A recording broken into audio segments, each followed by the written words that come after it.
조금 이따 제 방송 들어보시면 아시겠지만, 제가 생각하는 시장의 방향성은 기본적으로 적극적인, 매수 동참입니다. 그래서 방송 한번 들어보시고, 사실 분들은, 매매 동참하시면 되고요. 빠르게 이제 시장에 대한 제 생각을 말씀을 드리고요. 그리고 여러분들, 연휴 전이죠. 긴 연휴 전에 여러분들께서 취하셔야 될, 매매 전략들 이야기하는 시간, 전달하도록 하겠습니다. 일단 시장 이야기를 좀 해볼게요. 현재 코스피가 이렇게 지금 가리키고 있죠. 3,450포인트 가량 가리키고 있고요. 아시다시피 이제 시장은 거의 3,500까지 올라갔다 왔습니다. 그리고 저는 그 전부터 여러분들께 시장 더 갈 겁니다 라는 이야기를 계속 해왔어요. 나름 잘 맞춰왔었죠, 지금까지.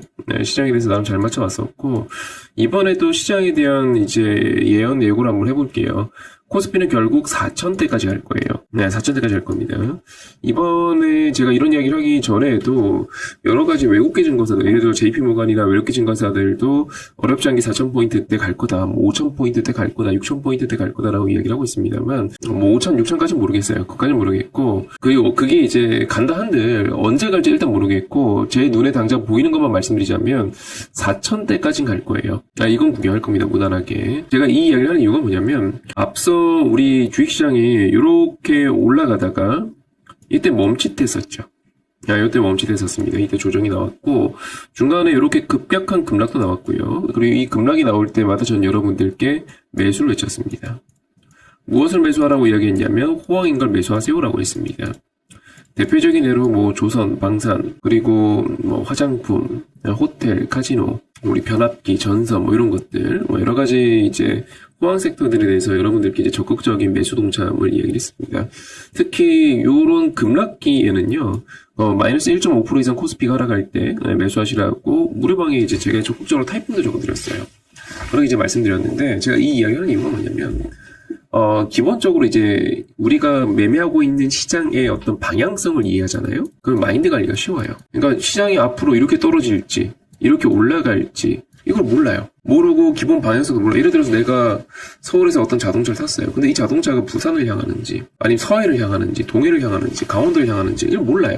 모르면 항상 이제 매매는 부담이 되죠. 왜냐면 내가 어디로 가고 있는지 모르기 때문에 눈을 감고 운전하고 있고 눈을 감고 자동차를 타고 있는 거랑 똑같아서 이 자동차가 어디를 향하는지 모르니까 항상 쫄려요. 조금만 흔들려도 쫄려요. 근데 만약에 올라간다는 기본적인 생각이 박혀 있잖아요. 그러면 중간에 이렇게 급락이 나와도요. 안 쫄려요. 왜? 올라간다 생각을 하고 있으니까. 그래서 저는 여러분들께 쫄리지 않고 항상 얘기를 하는 거예요. 지금은 셧다운 이야기 나오죠? 셧다운 때문에 급락이에요? 사세요. 여러분, 이란 때문에 급락이에요? 사세요. 관세 때문에 급락이 사세요. 왜? 올라간다는 그 자신감을 갖고 있기 때문에 여러분들께 매수 의견을 드릴 수 있는 거예요. 무슨 말 이해되시죠? 그러면 지금 제가 요 굴곡에서 또 한 번 이야기할게요. 또 올라갈 거예요. 그러니까 여러분들은 사셔야 돼요. 선생님, 주식을 매수할까요? 매도해야 될까요? 라고 고민하신다면 저희 답은 한결같아요. 매수하셔야 돼요. 그래서 제가 아침에 글을 적어드릴 때 이런 글을 적어드리죠. 어떤 라인을 딱 정해놓고 줍줍 하세요. 항상 요런 구간에서 정말로 저희 방은 딱 이렇게 선거해놨거든요. 그리고 이 특정 가격 올 때마다 줍줍 사인이에요. 어떤 날은 아침에 막 진짜 여러 개 막 10개 종목에 대해서 막 매수 사인을 드리고요. 어떤 날은 매수 사인을 아예 안 드려요. 그 매수 사인을 드리는 날과 드리지 않는 날의 결정적 차이가 뭐냐면 가격적 매력을 줄 때와 안 줄 때예요. 근데 오늘은 가격적 매력을 준다고 하긴 애매하죠. 근데 이제 안을 좀 들여다보면은 제가 여러분들께 이제 매수를 해도 좋아요라고 외치는 몇몇의 종목들이 있어요. 어떤 섹터들이 있죠. 예를 들어서 오늘 같은 경우는 하나엔진, 조선주 중에서 여러 가지 조선주들 그리고 현대마린엔진이라든지 한국카본이라든지 이런 애들이 강하잖아요. 근데 얘는 지금 올라왔어요. 저 오늘 팔았다 그랬습니다. 오늘 하나엔진 수익률 400% 나왔고요. VIP방에 이만하면 됐다. 더 이상 먹는 건 시간이 너무 오래 걸릴 것 같으니까 여기서 끊읍시다라고 해서 예전부터 보유하고 있었던 종목인 하나엔진은 오늘 매도를 하면서 청산을 끝냈습니다. 이런 구간 있잖아요. 이 앞에서도 뻔히 호황주였고 엔진주들은 특히나 하나엔진은 하나그룹이 작년에 인수를 했고 인수를 마무리한 거죠. 현대마린엔진도 작년에 이제 현대중공업그룹이 인수를 마무리했고 그러면서 얘네들이 이제 초호황 사이클에 들어가면서 수주가 미어터지고 있고 이들에 대한 매수해야 됩니다는 이야기는 저녁 방송과 아침 게시글에서도 여러 차례 이야기해드렸습니다. 오늘 같은 경우는 어제 오늘은 LNG선 우리나라가 싹쓸이했다고 기사 나오고 있잖아요. 관련해서 LNG선을 만들려면 LNG 보냉제를 LNG선에 넣어야 되고 그 LNG 보냉제를 우리나라에 기업 중에서 두 개 기업이 독식을 하고 있다. 하나가 동성화인텍이고 하나가 한국화분이에요라고 여러 번 이야기를 해드렸었잖아요. 관련해서 한국화분 이야기도 많이 해드렸었죠. 그래서 이런 애들 올라오면 이제 팔면 돼요. 이렇게 떨어질 때 줍줍하고 올라갈 때 파시면 돼요. 이 이야기를 왜 하냐면 예를 들어서 오늘 같은 경우 롯데 관광개발 빠지다가 지금 양봉 나왔거든요. 어쨌든 최근 추이만 놓고 보면 빠지고 있잖아. 이런 거 사시면 된다고요. 아니면 파라다이스 빠지다가 조금 회복했거든요. 오전에 빠지다가 지금 마이너스 0.2%까지 올라왔죠. 기본 방향이 추이가 이런 그림이잖아요. 자, 한번 다시 보여드릴게요. 차트 하나 더 띄울게요. 그냥 이해하기 쉽게. 하나인지는 오늘 신고가입니다. 5만원도 넘어갔죠. 신고가입니다. 근데 보시면 최근까지도 이렇게 빌빌빌 거렸어요. 오늘 올라갔으니까 이뻐 보이는 거예요. 한 2, 3일 전으로 가볼까요? 이런 그림이었어요. 가다가 툭 이런 그림이었다고요. 현대마린엔진도 마찬가지입니다. 얘도 가다가 툭 했죠. 근데 지금 얘도 그러고 있어요. 그러면 저는 이렇게 모호하게 말씀 안 드려요.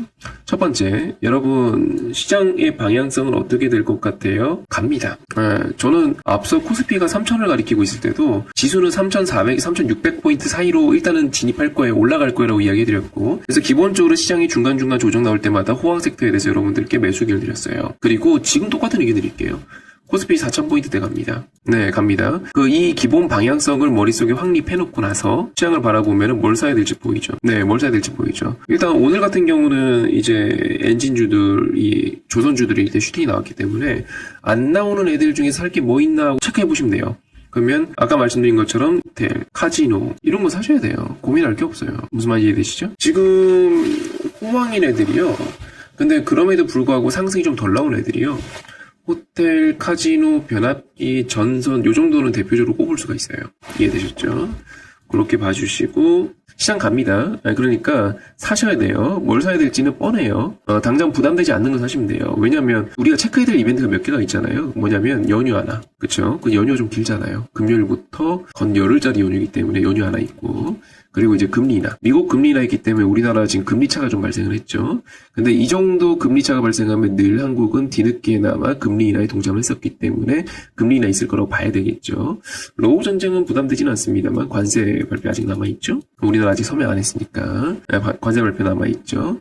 그리고 무비자 시행을 했는데 무비자 시행보다도 저는 개인적으로 더 큰 이벤트라고 보고 있는 게 요걸 핑계 삼아 한국에 방한하는 시진핑이죠. 그리고 요걸 핑계 삼아 미중 정상회담 열리잖아요. 그래 뭐 미중 정상회담이야. 지들끼리 무역 전쟁 하는 거 그거 어느 정도 결판하고 나서 발표하겠죠. 근데 그것보다 겸사겸사 열릴 한중 정상회담이에요. 앞서도 말씀드렸지만 이 대표격인 대통령끼리 정상회담을 하게 되면은 당연히 무언가의 어떤 퍼포먼스를 보여주게 돼요. 근데 그 퍼포먼스는 대부분 우리가 양국 간에 무엇을 하기로 했다라고 하는 좋은 내용이란 말이에요. 근데 이제 뭐 한한령 해제라든지 지금 비자가 단체 관광객에 국한해갖고 비자 면제잖아요. 그걸 조금 더 확대한다든지 아니면 연장한다든지 무언가를 발표하게 될 거라고요. 근데 그때 수혜를 받을 거는 지금도 기사 나오는 거 보시게 되면은 비자 면제에 대한 최대 수혜 섹터가 화장품이에요. 화장품, 호텔, 카지노 이런 것들이겠죠. 근데 카지노 같은 경우는 지금 외국인 관광객 대상으로 이제 카지노 가동률을 보게 되면은 거의 코로나 이전 수준 회복했거나 아니면 사상 최대 수준이에요. 그러니까 이게 카지노라서 이렇게 표현해서 그렇지 이게 옛날 이제 우리 그 다른 뭐 공장 같은 거 있잖아요. 변압기 공장 가동률 뭐 이런 거랑 얘기하게 된다면 공장 가동률 풀캡바예요 지금.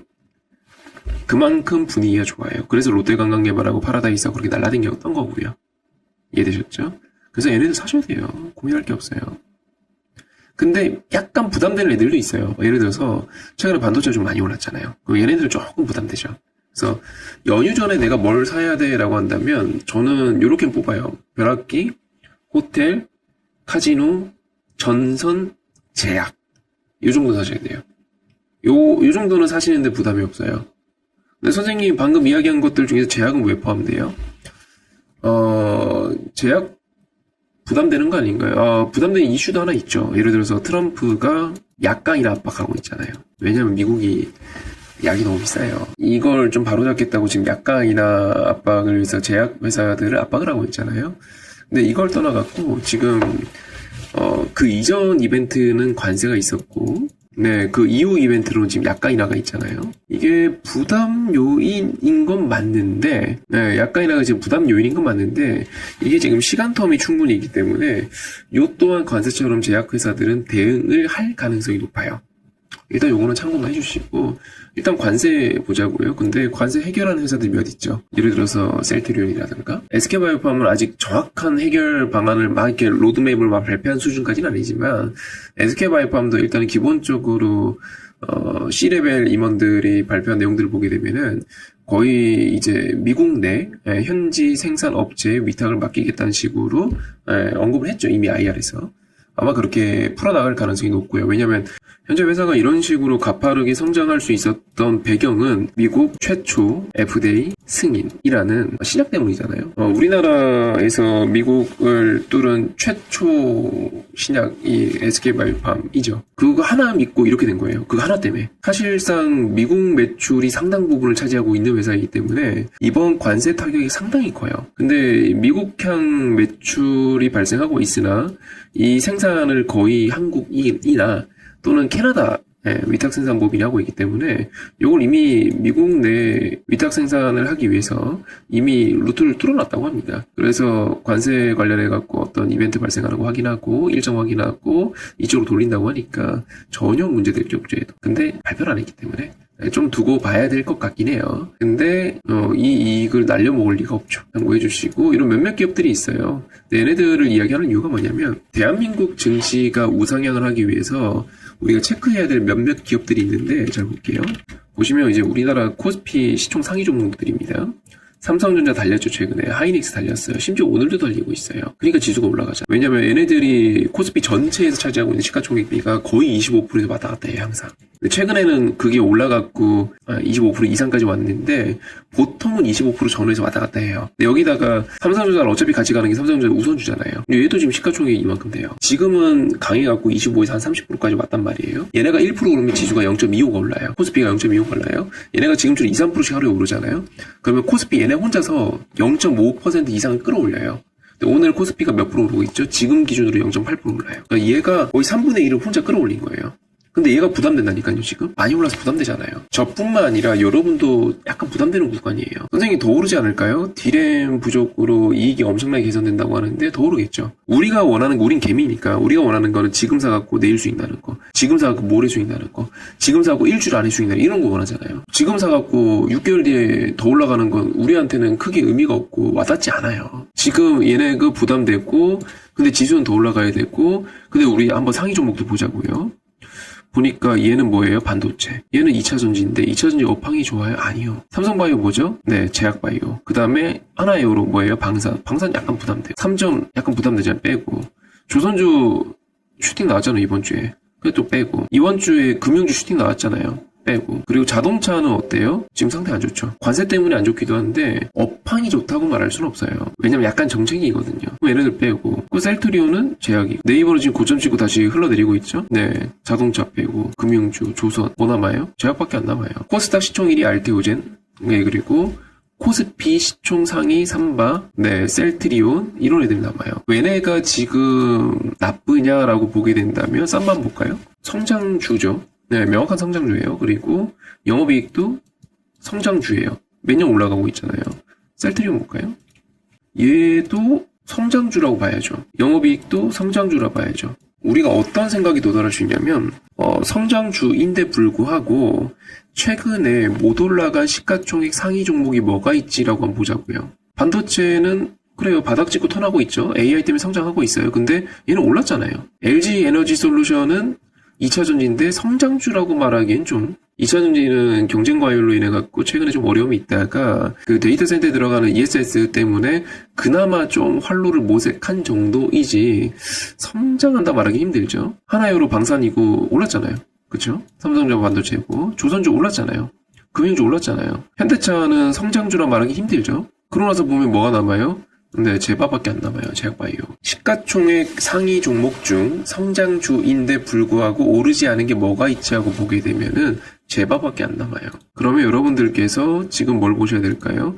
지수가 더 올라가려면 지수가 순환매에 돌려서 올라가려면 반도체 한 대 보시고 조선 한 대 보시고 방산 한 대 보시고 네, 그 다음에 안 올라간 게 뭐 있지라고 해서 지수 견인할 게 뭐 있지 하고 보게 되면은 제약바이오로 자연스럽게 눈이 가요. 근데 이 제약바이오가 뭐 예를 들어 근거 없이 자동차 한번 볼게요. 이렇게 말하면 이제 어떤 분들은 반박을 한단 말이에요. 야, 자동차도 성장주잖아. 우리 자동차 형님 보러 갈까요? 현대차. 현대차 이제 실적 추이를 보게 된다면 요때? 네, 3년도, 4년도 매출액, 영업이익, 순이익 요때부터 이제 정책이에요. 그래서 실제로 보게 되면 요거 24년도까지잖아요. 25년도 예상 실적까지 참고해 보게 되면은 애매하죠.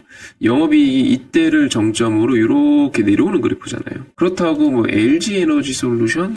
아까 이제 상위권에 있었으니까. 네, 애매하죠. 선생님, 올해부터 좋아지는 거 아닌가요라고 하기에는 매출액은 이때, 그러니까 전기차 화랑기 때 있죠. 네, 그때를 정점으로 이렇게. 그리고 작년에 적자. 그리고 올해 흑자가 예상되긴 하는데, 네, 애매합니다. 그냥 바닥을 찍었다 정도의 느낌이지, 성장 섹터라고 말하긴 애매해요. 근데 제 반은 이야기가 좀 다르죠. 네, 성장 섹터인 게 맞아요. 그래서 제가 의견 드릴 수 있는 거는, 연휴 전에 여러분들께서 지금 매수를 해볼래? 라고 결정하신다면 호황이거나 성장이거나 그럼에도 불구하고 아직 오르지 않았다고 생각되는 섹터는 텔, 카지노, 네, 그리고 제약, 바이오, 변압기, 전선 정도는 해볼 만해요. 저는 여기다가 플러스 알파로 개별주까지 할 거예요. 요 정도는 연휴 전에 산다고 해서 연휴 후에, 우리 연휴가 좀 기니까 연휴 후에 살아난다? 아니요. 그럴 주식들은 아니에요. 그럴 섹터까지는 아니에요. 요렇게는 말씀드릴 수 있어요. 네, 이해되셨나요? 좋아요 안 누르시면 좋아요 한번 눌러주세요. 그럼 저 내일 아침에도 방송할게요. 네, 여러분 한번 같이 대응해요. 마지막 날이니까. 일단은 그렇게는 오늘부터 사보세요. 후회하실 만한 그런 섹터들이 아니에요. 말씀드렸다시피 지수가 더 올라가기 위해서는 결국에는 지금 시총 큰데 못 오른 게 뭐가 있냐면 자동차하고 제바 정도예요. 근데 자동차는 좀 애매해요. 단발성은 그것 때문에 올라갈 수 있죠. 관세 서명 완료하면서 그때 올라갈 수 있죠. 근데 장기 그래프를 그리면서 올라가기에는 좀 한계가 있고, 근데 제반은 이야기 다르죠. 예를 들어서 제반은 무언가 이제 호재가 등장하게 되면은 쌈바 볼까요? 이런 애들은 갈 수 있죠. 지금 하단 지지 테스트 하고 있잖아요. 100만 원 갖고. 이런 애들은 상단 터치하러 갈 수 있죠. 아니면 코스닥 시총 1위로 알테오젠? 갈 수 있죠. 왜냐면 코스피 이전 성장이 있잖아요. 얘는 갈 수 있어요. 거기다가 실질적으로 성장 그래프를 그리고 있기도 하고, 뭐 한번 터치하고 갈 수 있죠. 근데 신고가 나올 것 같긴 한데, 좀 오래 걸릴 것 같아갖고, 저 앞서 팔았거든요. 네, 매도했는데, 혹시 못 파신 분들 있으면 오늘 팔고 다음 종목 매매하러 갑시다라고 전 사인 드렸어요. 지금 영상 VIP 분들도 듣고 계실 것 같은데, 전 실제 그렇게 사인 드렸습니다. 아니면은, 셀트리온? 이런 애들은 가야죠. 삼바, 셀트리온, 한미약품, 유한양행, 네, 얘는 일단은 오늘 대체거래소 시기 때문에 캔들이 이상하니까 KRX를 볼게요. 이런 애들은 이번 파동에서 넘어갈 만하죠. 요 저항이 있잖아요, 지금. 제가 박스로 한번 그려드릴게요. 요 지금 저항인데, 이번 파동이 뚫고 넘어갈 만하죠. 뭔가 확정이 되면. 저는 그거 기대하고, 요런 애들은 매수 들어갑니다. 선생님, 반도체는 어떤가요? 반도체 살만은 한데, 지금 매수하는 거는 우리 연휴 이후까지 계산해야 되잖아요. 근데, 우리가 반도체 종목들은 그런 게 있잖아요. 미국 증시 영향을 분명히 많이 받고, 우리가 휴장을 하는 사이에 미장은 열린단 말이에요. 엔비디아 등락이나 이런 것들 계속 체크해야 되니까, 그런 이건 연휴에 사는 게 낫지 않나. 네. 저는 연휴 전에도 사긴 살 거예요. 실제로 샀고. 이게 이제 약간 대응의 스킬이 필요하니까, 내 대응적 관점에서 조금 난 스킬이 부족해. 라고 하신다면은, 연휴에 사는 게 낫죠. 무슨 말 이해되시죠? ISC가 참, 이게 차트 좋단 말이죠. 이 연휴만 아니면 저는 사실 오늘 좀 공격적으로 이런 애들 사보고 싶은데, 네, 좀 공격적으로 연휴만 아니면 사보고 싶은데, 연휴여갖고.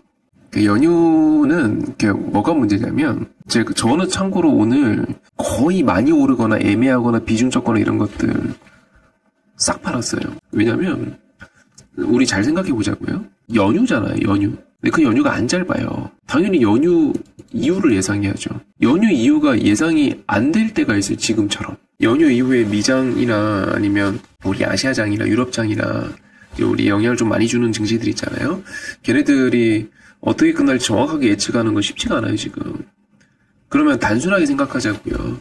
연휴 사이에 어떻게 끝이 나든 간에 영향을 받을 것만 쳐내면 돼요.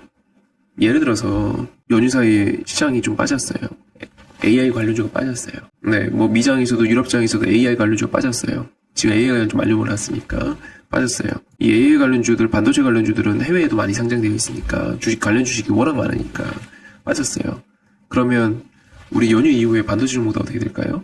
최근에 지금 ISC를 뽑아서 그렇지 오늘 많이 올라간 것도 있잖아. 또 두산테스나 코미코, 지난번 저녁 방송 이야기해드렸던 것도 있잖아요. 하나마이크론, 유니셈 이런 것도 오늘 많이 올라갔죠. 얘네들 어떻게 될까요? 아침부터 매도예요. 완전 개파락 출발이겠죠. 오늘까지 별로 못 올랐어요. 예를 들어 제약, 호텔, 카지노 별로 못 오른 애들 있잖아요. 그냥 오늘까지. 그런 애들은 우리 연휴 사이에 미장이나 유럽장이나 기타 아시아장이나 빠졌어요. 그러면 어떻게 될까요? 안 빠져요. 그런 애들은. 타격이 적죠. 여러분들 입장에서 지금 딱 생각해봐요. 최근에 부담스럽게 올랐는데 해외 증시 영향을 많이 받을 것 같은 종목 뭐 있습니까? 반도체죠. 방산? 방산은 K방산은 글로벌 증시를 함께 하지 않죠. 별도 종목이니까. 조선? 아예 K조선도 글로벌 증시 함께 하지 않아요. 별도 종목이죠. 푸드? 상관없죠. K뷰티 상관없어요. 엔터 상관없어요. 또는 우리나라 금융주도 상관없잖아요. 그런데 불구하고 우리가 연휴 사이에 영향을 좀 많이 받을 것 같은 게 뭐가 있죠? 반도체. 그리고 내가 좀 보수적으로 어떤 딱 설정 값을 잡고 연휴 이후를 대비하고 싶어 라고 한다면 최근에 많이 오른 거 팔시면 돼요. 저 그래서 오늘 판 거예요. 저 되게 아까운 종목들 몇 개 있어요. 예를 들어 하나엔진 같은 거 수익률이 400%, 현대마린엔진 같은 거 수익률 한 100%, 한국항공우주 같은 거 수익률 한 100%, 네, 이 정도 되거든요. 근데 이런 애들은 수익률이 400% 이렇게 되는 애들은요, 조금만 올라도 수십 프로씩 올라가요, 수익률이. 그래서 조금만 더 올라가는 거 보면은 수익률이 막 400%가 아니고 500%, 600% 찍을 수 있는데 팔았어요. 네, 근데 팔았어요. 왜냐면 타깃이 될 수 있어서. 그냥 연휴 끝나고 매도 타깃이 될 수 있어서 얘네들 팔아버렸습니다. 생각해보세요. 내가 주식을 10,000원에 샀어요. 10,000원에 샀어요. 10,000원에 산 주식이 지금 40,000원이 되면은 400% 수익이잖아요. 근데 10,000원일 때 주식이 1,000원 올라가려면 10%가 등락해야 되지만 40,000원일 때 주식이 1,000원 올라가면 느낌이 다르죠. 퍼센트가 다르다고요. 그 등락률이 탄력이 완전히 달라요. 그리고 내 계좌 수익률 움직이는 게 완전히 달라요. 이거는 막 1, 20% 수익 난 사람들은 몰라요. 몇백 프로 수익 나본 사람들 알거든요. 오늘 주식이 한 4%밖에 안 움직였는데 내 계좌 수익률은 10%, 20% 단위로 수익률이 움직인다니까요. 그래서 400% 수익 난 종목들 팔기가 좀 아까워요. 왜냐면 금방 500% 찍고 금방 600% 찍으니까 팔기 아까운데, 근데 저는 리딩하는 입장에서 어떤 회비를 받고 VIP를 가이드하는 입장에서 오늘 같은 날은 안 팔기가 좀 애매해갖고 그냥 팔았습니다. 네, 그러니까 여러분들도 뭘 팔고 뭘 사지라고 고민되신다면 일단 많이 오른 거 섹터로 본다면 반도체 이런 게 이제 타깃이 될 수 있으니까 오늘 같은 날 적어도 내일까지는 좀 팔 건 팔고 가시는 게 좋죠. 그거 참고해서 한번 매도해보세요. 내가 반도체를 보유하고 있다 매도 고민하시고, 내가 이제 수익률 너무 많이 난 거 최근에 딱 봐도 내가 봐도 좀 많이 올랐어 싶은 거 보유하고 있다, 그러면은 오늘 내일 매도하시면 됩니다. 그래야 쇼핑하죠. 연휴 끝나고. 일단 오늘은 일단 하방압 력이 좀 기본적으로 있어요. 근데 올라간 거기 때문에 오늘 이제 굳이 매수를 고민하실 필요는 없어요. 저는 웬만하면은 매수하고 싶은 것들 내일 딱 매수하고, 아까 이야기 드렸던 거 있잖아요. 호텔, 카지노, 뭐 변압기, 전선 이런 것들 웬만하면 내일 매수하고 넘어가려고 하고요.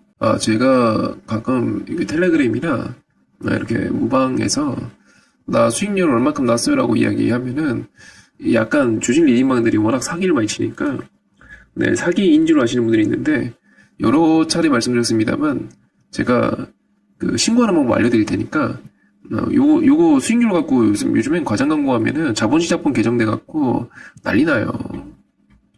네, 알려드릴 테니까 제발 신고하세요. 제발. 금감원하고 금융위하고 경찰서하고 이렇게 뭐 신고하시거나 밀어넣잖아요. 그러면 그 사업자 야단납니다. 네, 저는 그 법조항까지 올려드렸잖아요. 텔레그램에.